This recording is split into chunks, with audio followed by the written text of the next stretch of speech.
Dwayne Lukas is a driven man. He was self-taught, self-made, self-motivated, the sport's most successful trainer in history. He is a horseman. Ladies and gentlemen, the Hall of Fame trainer, the legend, Dwayne Lukas.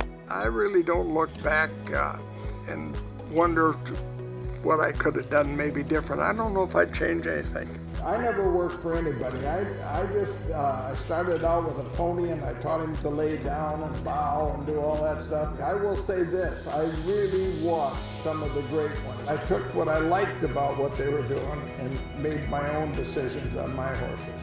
I felt early on that I needed to develop assistants. Secondly, I thought I had to teach so that they would be ingrained with my philosophy of what I wanted to do with the horses. I tell young people, I say, they ask me what it takes to train. It's nothing that you can really put in a book or put on a sheet of paper. Most people are dreamers, whether it's in our industry or something, but they don't know how to get from that spot they're in now to that successful spot where they'd love to be. And so I talk a lot about how you can go ahead and do that and what it takes to do that, what you should try to gear up for, and the disappointments and how to handle the disappointments and not to worry about weathering the storm but learn to dance in the rain. I would like my legacy to think, goddamn, he was a pretty good horse trainer if you stop and look at it. And most of the legacy is probably going to fall with those 12 or 13 assistants that are now carrying the industry pretty highly. We have a saying at the barn, that winning isn't a sometime thing, but winning is an all-time thing.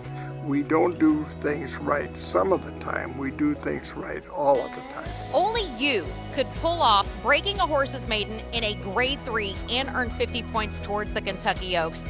You had some quiet confidence coming into this, though, didn't you? I did. I think I'm the oldest guy to ever win a hunting bee. Only 3 fillies have ever won the Kentucky Derby, and I don't count the first 2 because they were in 1909 or something, or 1912 or something. They don't count. We don't count those. They don't count. It's very simple. This is not putting people on the moon here.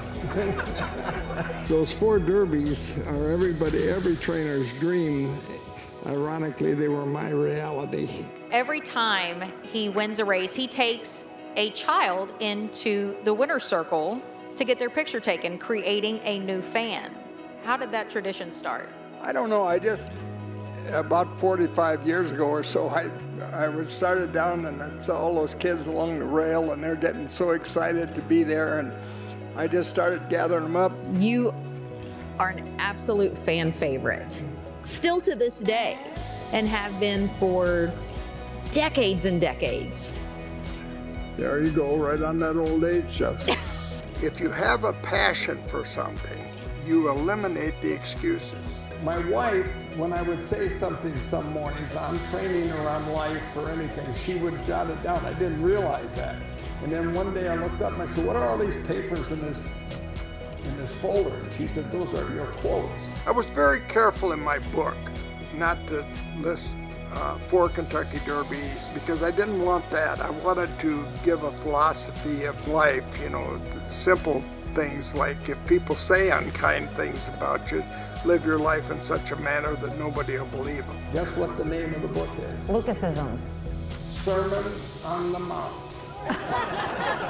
I think my favorite quote in the book is from Jeff.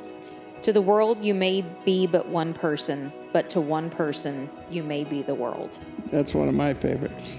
This one's called Out of Time, and I was getting reflective when I sat down and wrote this. I woke up today with a troubled and uneasy mind, only to realize in this wonderful life that I was running out of time. Am I a poet with a verse that would not rhyme, or a simple dancer, a step and a half behind? I thought of all the ups and downs in a life so very real and strong, knowing God has blessed me in every way as I struggle and work to move along. So today I will love each and every one as if they were truly mine, as I realize and know I'm running out of time.